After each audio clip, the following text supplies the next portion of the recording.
poucas semanas, uma grande celeuma se armou aqui no Brasil e foi estampada pelos meios de comunicação a partir do livro didático.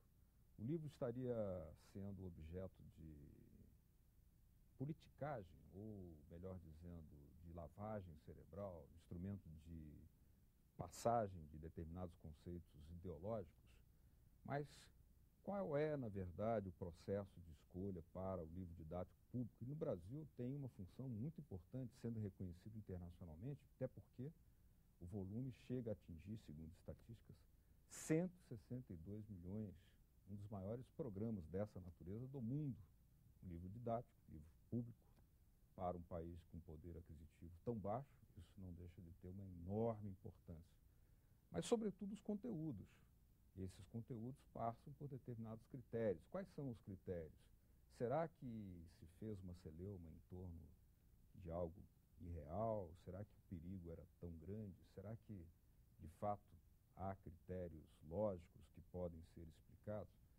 Ou seja, para debater esse tema, nós temos aqui conosco a presença do senador Cristóvão Buarque, do Partido Democrático Trabalhista, aqui do Distrito Federal, e ex-ministro da Educação, e temos também a presença de José Humberto de Paula, que foi diretor do Fundo Nacional do Desenvolvimento da Educação, FNDE, quando, inclusive, esteve encarregado de fazer ou de coordenar os processos de escolhas para esses livros didáticos. O livro que suscitou essa grande polêmica é esse livro aqui, do Mário Schmidt.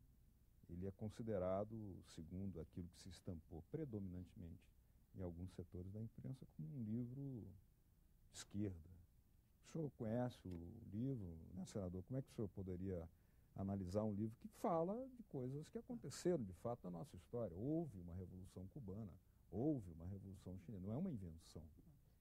Primeiro, é preciso dizer que tentaram colocar a culpa no ministro Fernando Haddad de ter escolhido, e no governo Lula. Isso é falso.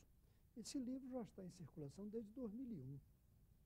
Não é uma coisa do governo Lula. Segundo, o ministro Paulo Renato, da época, não tem nenhuma responsabilidade com a escolha desse livro. Os livros comprados pelo governo, pelo Ministério da Educação, são escolhidos pelos professores, numa grande pesquisa.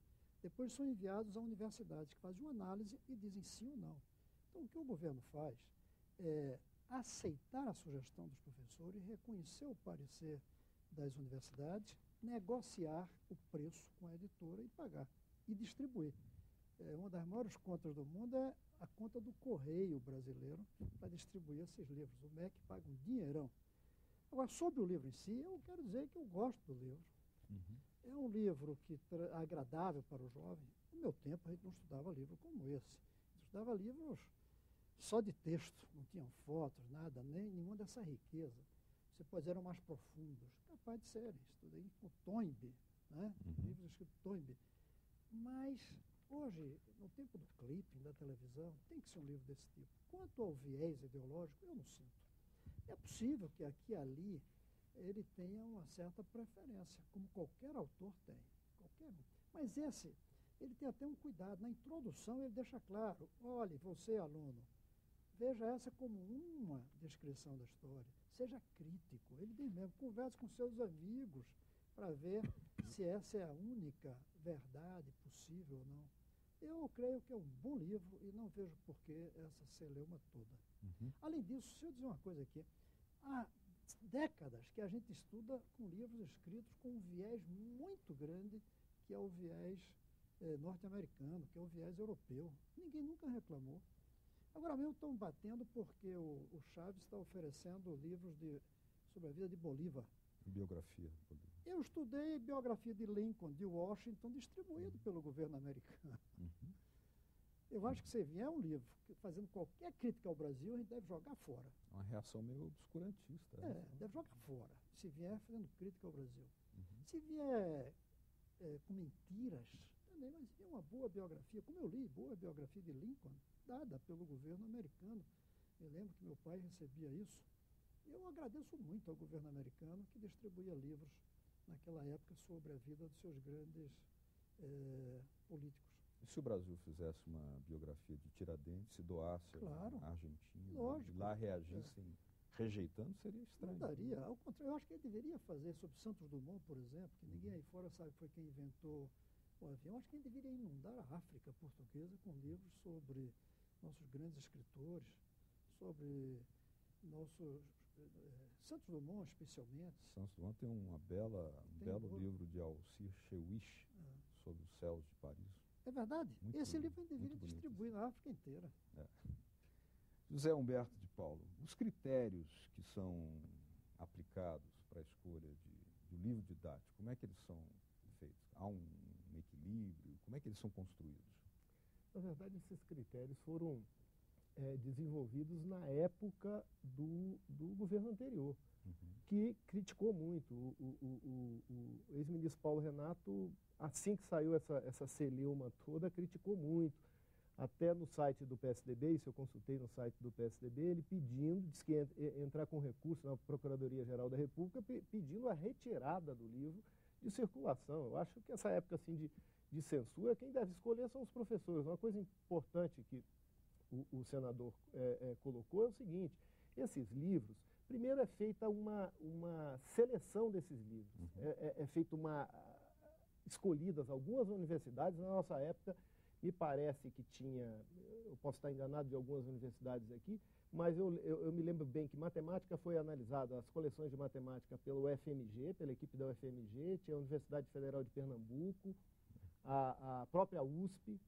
Então, uma série de universidades que faziam um resumo, uma análise desses livros. E esses livros, isso era feito um catálogo com análise de todas as coleções, desde geografia, história, matemática, português. E esse catálogo era enviado para todas as escolas. No caso de 5ª ou 8ª série, esse livro foi escolhido da ordem de 70 mil professores. Eu acho 70 mil professores escolheram esse livro. E esse é o livro mais escolhido. E engraçado, um dado importante, que nas escolas privadas também é o livro mais escolhido. Então não é um livro... nesse caso de história, os professores tinham, nas mais de 140 mil escolas que têm 5ª ou 8ª série, tinham 19 opções de coleções. Então o professor escolhe de acordo com a sua história, de acordo com a sua formação e inclusive com a sua opção ideológica. Em 19 opções é diferente do que tem no México, por exemplo. O México tem um programa grande, mas é um livro único. O Ministério da Educação lá contratou um livro para ser escrito, tem um livro de história, um livro de português, um livro de matemática. A distribuição é gratuita. E a distribuição é gratuita. Agora, nesse caso aqui, não tem 19 opções. Eu quero acreditar que esses 70 mil professores, 70 mil que escolheram, em grande maioria, este livro História Crítica, estão mais corretos do que o jornalista que fez a análise. Eu quero acreditar isso. Eu, particularmente, eu não li esse livro agora, não. Na época, eu fiquei impressionado com a qualidade desse livro, porque é atrativo, ele tem fotografias muito boas, e é um grande sucesso, inclusive nas escolas privadas. Então, será que os 70 mil professores das equipes... Porque esse critério é o seguinte, por exemplo, aqui em Brasília, na Asa Sul, aqui, ou em Samambaia, ou numa mesma escola de uma mesma cidade, você pode ter uma escola em um bairro que escolha uma coleção e a escola de um outro bairro escolha uma outra coleção. Isso porque esse negócio de livro, o senador Cristóvão, que é professor, é muito do professor também. É muito daquela equipe, livro que você se adapta melhor, que você se sente bem expondo ou utilizando aquele livro. Então, por isso que é democrático essa forma. Qual é o critério que o senhor usa para escolher um livro, senador? O senhor no meu caso, primeiro que eu goste, né? Primeira coisa. Segundo, eu costumo dar livro que tem uma visão diferente também da minha. Eu gosto de fazer esse choque de ideias. Mas, basicamente, o livro que me impacta, que eu gosto, que eu acho que vai enriquecer o leitor. Agora, eu quero dizer o seguinte, começam censurando um livro, depois vão querer demitir os 70 mil professores que escolheram. Porque se é perigoso um menino ler um livro desse, é perigoso ter um professor desse também. Democracia ter essa visão. E o livro, esse aí, não deturpa. É claro que às vezes ele diz coisas eu não diria. Tem uma hora, eu me lembro que ele fala que Kennedy era playboy. Presidente Kennedy. Eu não diria isso, até que se ele fosse mesmo. Mas não era importante. Mas é a maneira capaz de cativar o jovem, né? Eu não dou aula para crianças, vai ver que ele, o autor, vai ver que deve saber mais como é que cativa. Mas ele adverte na introdução Adverte para a claramente. forma como ele escreve. É verdade, né? ele adverte, próprio. o que é raro um escritor fazer, advertir que o que ele está dizendo não é única. Mas eu acho que ele é bastante fiel. Eu fui ler o capítulo sobre a Revolução Chinesa, que disseram que ele fazia apologia. Mas lá dentro ele mostra problemas, não nesse, do ensino médio. Ele mostra problemas que houve na Revolução Chinesa, sim. Mal utilizou aquilo em seu benefício. Ele critica a Revolução Cultural, né? No caso da Revolução Cultural, ele critica. Ele mostra que no começo foi uma coisa positiva, depois teve um efeito destrutivo. Por exemplo, aqui nós temos a consciência do terceiro mundo. É algo que nos livros antigos, o próprio conceito não existia. Outra coisa que eu gosto é que ele mistura a história, como a gente chama história, dos fatos com a história da arte. Ele coloca muita arte no meio da história dos fatos. Eu gostaria muito que minhas filhas tivessem estudado com um livro desse. Não vou dizer eu, porque eu sou de outra geração. Eu acho que eu estudei foi por Heródoto. Mas é que nós somos sempre aprendizes, né? Estamos sempre reestudando a própria história. Porque a própria história está se reestudando, está sendo reescrita muitas vezes, né? Mas aí eu gostaria de perguntar ao José Humberto o seguinte: será que por detrás dessa celeuma, já que os fatos concretos não explicam por si porque que um jornalista, 70 mil professores, será que aí houve talvez um excesso de democracia, 70 mil escolhendo? Será que por detrás disso não está uma guerra editorial por disputa de mercado, já que nós sabemos que há uma tendência muito forte de ocupação do mercado editorial brasileiro de livros didáticos por algumas empresas muito fortes no mercado internacional? Eu acho que tem duas questões essa celeuma, essa polêmica. Uma questão é ideológica mesmo. Essa questão, a elite não admite de uma hora para outra ter um livro dessa forma aqui. Isso incomoda. Como me incomoda ver algumas outras coisas. Também me incomoda, porque é a minha maneira de ver. Mas também essa é uma questão. Uma outra questão é comercial. Hoje esse mercado de livro didático, levando em conta o mercado da escola pública, que o MEC contrata, e da escola privada, dá quase 1 bilhão, dá mais precisamente 874 milhões por ano. Para você ter ideia, os livros técnicos dá 400 milhões. A área de livros religiosos, que hoje é representativo, dá 240 milhões.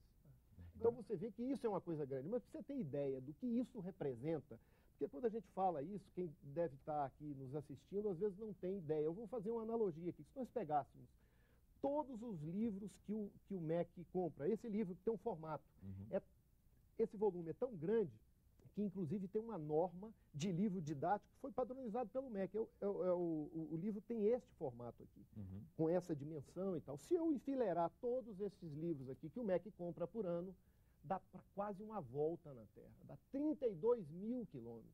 Isso para ter ideia do que representa esse mercado, do porquê que essas editoras, praticamente todas, foram incorporadas por grandes editoras, principalmente espanholas, europeias, na sua grande maioria. E mais do que isso, este momento que a gente vive agora é a entrada que na época do ministro Cristóvão, nós iniciamos esse programa, que é o livro didático do ensino médio. Isso dobra o mercado editorial. Então nós vamos passar de 120 milhões de livros, praticamente, que tem hoje. Quando você diz que era 160, já é o início do ensino médio, que ainda não está universalizado com 8 disciplinas. Isso vai passar para 240 milhões. Isso é de longe o maior. O maior programa. Hoje porque os outros países não têm essa centralização de distribuição. Os Estados Unidos é por estado. Cada estado tem o seu. Em alguns países você dá o dinheiro para o pai comprar, conforme o professor indique, que é uma saída também até que seria boa para as livrarias. A livraria sofre no Brasil, porque o MEC compra da editora e já manda direto para a escola. Eu acho que a gente devia descobrir uma maneira de prestigiar um pouco as livrarias. Agora, veja bem, essa briga, se ela continuar de uma maneira desleal, sabe o que vai terminar acontecendo? Algum governo brasileiro fazer como o México, estatizar o sistema. Aí sim que virá manipulação. Porque aí a manipulação não será nem ideológica, será do partido no poder, será do governo no poder. Porque imagine, o MEC escolher quem vai escrever o livro. Aí sim que vem a manipulação. No Brasil, e isso não é mérito do Lula, não é mérito de eu ter passado pelo MEC, vem de antes. Não sei se do governo Fernando Henrique Cardoso ou de muito antes. Vem de muito antes. Vem de antes, dos militares. Até tiveram esse espírito que é democrático. Deixa que as editoras que escrevam os livros e os professores que escolham. Agora, você falou bem, não pode ser só uma coisa democrática, tem que ter a qualidade. Então, os professores escolhem. Aí já tem democracia, mas tem qualidade. O professor não escolhe, não vai escolher ruim. Claro. Mas, de qualquer maneira, para corrigir o risco, tem a universidade que avalia. Se não fosse isso, imagine um ministro escolher o livro que vai comprar, 800 milhões. Imagine o risco de corrupção que tem aí. 1% de 800 milhões já seria 8 milhões. 10% seria 80 milhões. Não pode deixar isso nas mãos de nenhum governo. Nenhum. É muito perigoso do ponto de vista da corrupção. Tem que descentralizar. O professor escolhe. E aí vai sair com uma linha, vai sair com outra linha. Talvez a gente tenha que discutir um limite nessa linha. Um limite, por exemplo, se alguém escolher um livro didático que diz que Hitler foi perseguido pelos judeus, não, aí é um limite, né? Se sair um que diga não houve genocídio, holocausto contra os judeus, eu acho que a gente não deve aceitar, porque houve mesmo. Seria manipulação. Mas há uma margem na história em que você não sabe exatamente o que é. E quem está contra esse tem a sua verdade. E provavelmente não é a verdade. Agora, se a gente entrasse por outro ângulo nessa discussão, porque nós estamos Só um falando... detalhe, eu quero dizer que eu não conheço o autor, não sei quem é o dono da editora, nada É uma disso. editora pequena. Né? Nem sabia. Porque aí tem o outro lado do debate, né? Porque numa tendência crescente de concentração em grandes editoras, uma editora pequena teve esse sucesso editorial, porque o livro é um sucesso editorial. Né? Esse é um lado da questão, a guerra comercial, que pode ser que seja um dos elementos dessa celeuma. Mas tem outra celeuma, senador, que eu gostaria de pedir, o senhor como não apenas ex-ministro, mas sobretudo escritor de livros também. Nós vivemos num país em que o livro é um objeto muito raro. Né? E aí nós estamos falando do maior programa de livro didático do mundo. Apesar de Monteiro Lobato ter dito que o país se faz com homens e livros, o livro ainda é uma coisa quase que inexistente na vida do brasileiro comum. E aí surge exatamente um debate em torno, que questiona, que põe em dúvida, né, um programa que é de tornar o livro público, gratuito e acessível a todos. E isso daí é fundamental. Eu acho que essa é uma das grandes coisas que o Brasil tem na educação. É o programa de merenda e de livros didáticos. Eu, aliás, costumo dizer que esses dois programas foram feitos olhando, e transporte também, foram feitos não olhando a educação, foram feitos olhando a dinâmica da indústria editorial, a indústria automobilística e a indústria de alimentos. Mas os três são muito bons para a educação. Bom, você lembrou mas não pode ter pau de arara, né? Nem leite com sal da calça. É verdade. Agora, você me lembrou que eu sou escritor. Eu tive um livro escolhido por esse programa. Muitos anos atrás, bem antes de eu ser ministro. Vendeu, é um dos meus livros que mais vendeu todo. Deve ter vendido 30 mil livros só por uma compra. Esse aí vendeu 1 milhão. Você vê como ele deve ser bom mesmo. Na verdade, 3 milhões. 3 milhões. Em média por ano. Eu comemorei porque esse meu vendeu, se não me engano, 30 mil. Tinha uma editora até grande. Realmente entrou nisso, você é um sucesso. Daí a briga para entrar. Agora, o que a gente pode fazer? Quais as providências que devem ser adotadas a nível ministerial para evitar que, primeiro, não se perca aquilo que já avançou até hoje? Segundo, que não haja algum tipo de distorção.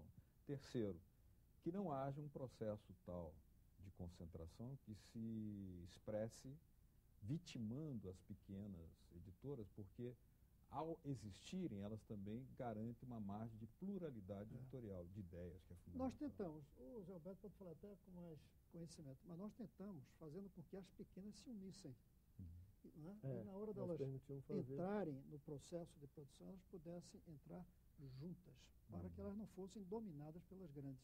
Mas isso parece que... Porque o custo competir nesse mercado com essas grandes editoras internacionais acaba sendo difícil. Se você olhar aqui, esse livro não é um livro didático hoje no Brasil, não é um livro só de um autor, se você olhar.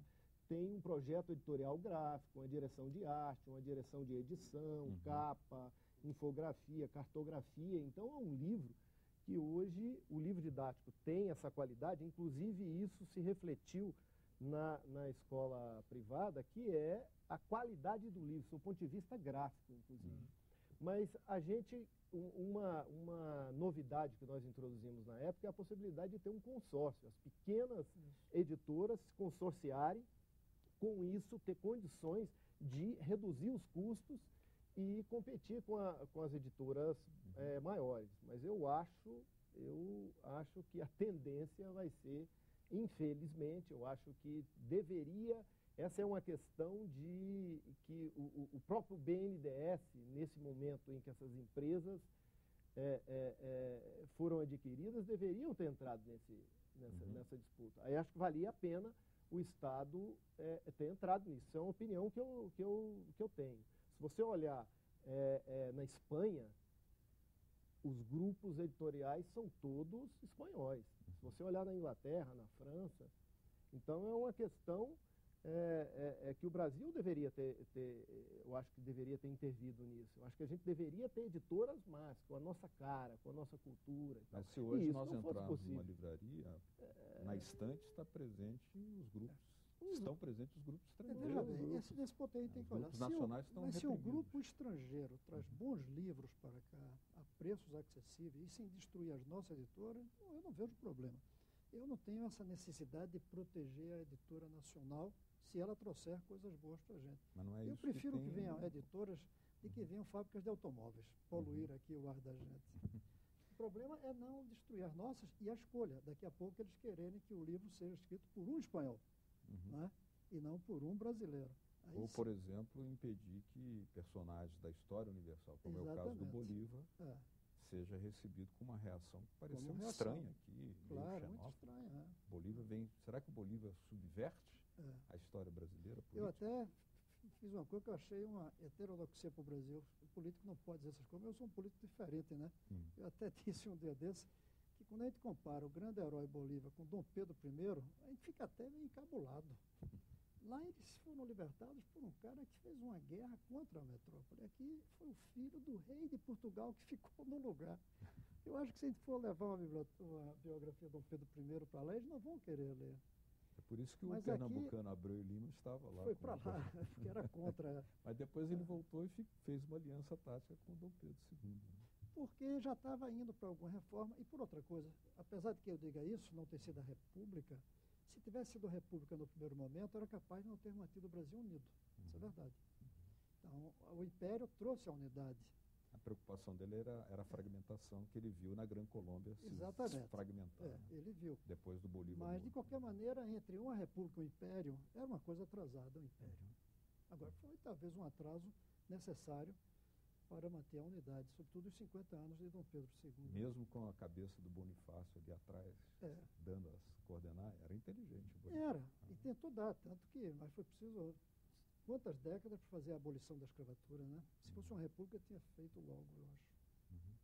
Mas um livro como esse, ele pode trazer uma mudança de ambiente, de cultura, tanto para os professores, mas sobretudo para os alunos, para lançar um outro tipo de olhar sobre a história universal e a nossa. Esse seria o ganho fundamental que você vê, né? Eu acho que uma questão fundamental é que ao ler um livro desse, e eu acho que é o mais importante desse livro, é ele trazer os acontecimentos os acontecimentos históricos, fazer sempre uma ligação do que a situação que a gente se encontra hoje. Ele sempre, no final, tem uma pergunta crítica, que ele chama de pergunta crítica. Poderia ser diferente? O que você acha? Então não tem uma verdade absoluta, como nada é absoluto na natureza, no universo, no fato histórico também. Então, Aquela ideia de lavagem cerebral lavagem cerebral tá fora. Uma questão que às vezes quem está nos ouvindo imagina é o seguinte: por que, por um lado comercial também que eu gostaria de colocar, é o seguinte: quando que sai um livro, um pai de um aluno que está nos ouvindo hoje, numa escola privada, se ele vai comprar este mesmo livro em uma livraria? Isso sai por volta de 60 a 80 reais. Este programa do MEC, em média, nós compramos isso em 2003, hoje não está muito diferente disso, por R$ 5,50, ou seja, menos de 10%. Então, eu acho que pela quantidade, pela quantidade, pela escala. Então, às vezes surgia alguma ideia assim, por que não deixa cada escola fazer a sua aquisição e tal? Mas a escala, o que nos levava, por exemplo, um outro programa, já que o senador tocou com programas importantes, nós iniciamos também um programa do uniforme escolar, que eu acho que era um programa interessante sob o ponto de vista econômico, que alcance social, né? E além de social, porque tem muita criança aí que não tem o que vestir, às vezes, nesses encontros do Brasil. O uniforme quebra aquela disputa, a criança que vai de sandália, a outra que vai de sapato. Um tênis bonito. Talvez até o uniforme tivesse 2, 3 tipos, para não ficar não padronizado. Exacerba a diferenciação. Mas tem que ter. Eu claro, sou absolutamente defensor. Além disso, gera emprego. Esse programa de livro didático, na época, criava 100 mil empregos. 100 mil empregos. Nós dobraríamos. 100 mil empregos no Brasil hoje depende de vender livro didático no programa do MEC. Quando a gente colocou o livro do ensino médio, a gente ia dobrar o número de empregos. O programa de uniforme, que eu levei para o presidente Lula, chegamos a fazer a licitação, mas teve problema, preferimos suspender, ia precisar de tanto que era capaz de ter que mandar buscar na China o uniforme. Não tinha no Brasil suficiente capacidade produtiva, tanto que a gente ia implantar ao longo de muitos anos. Mas foi suspenso. Mas recuperaria a indústria têxtil. Claro que recuperaria. A indústria naval foi recuperada praticamente com uma única encomenda de uma plataforma. Foi. Então, essa encomenda 40 navios. O uniforme geraria emprego em massa nesse país. E é um custo que não é tão alto, eu me lembro que a gente fez. Além disso, você pode fazer ao longo de alguns anos, não pode ser de repente. Você pode começar tanto por cidades, como pode começar, digamos, pela primeira série do ensino fundamental. Aí depois no segundo ano recebe de novo, no terceiro. Nós começaríamos por cidade. O livro didático pode ser uma ferramenta de desenvolvimento acompanhado do fardamento. Cheguei a levar para o presidente Lula um gráfico, eu me lembro um gráfico, olha aqui, esse programa aqui vai custar tanto, mas vai gerar tanto emprego, vai pagar tanto de imposto. No fim, eu dizia, o governo sai ganhando dinheiro, além do impacto positivo na educação. O uniforme poderia, inclusive, ser regionalizado. Uniforme, era na sua computador produção, e era livro. Computador. Você poderia viabilizar uma indústria de computadores nesse país só com um programa de distribuição, de implantação, né, da inclusão digital nas escolas.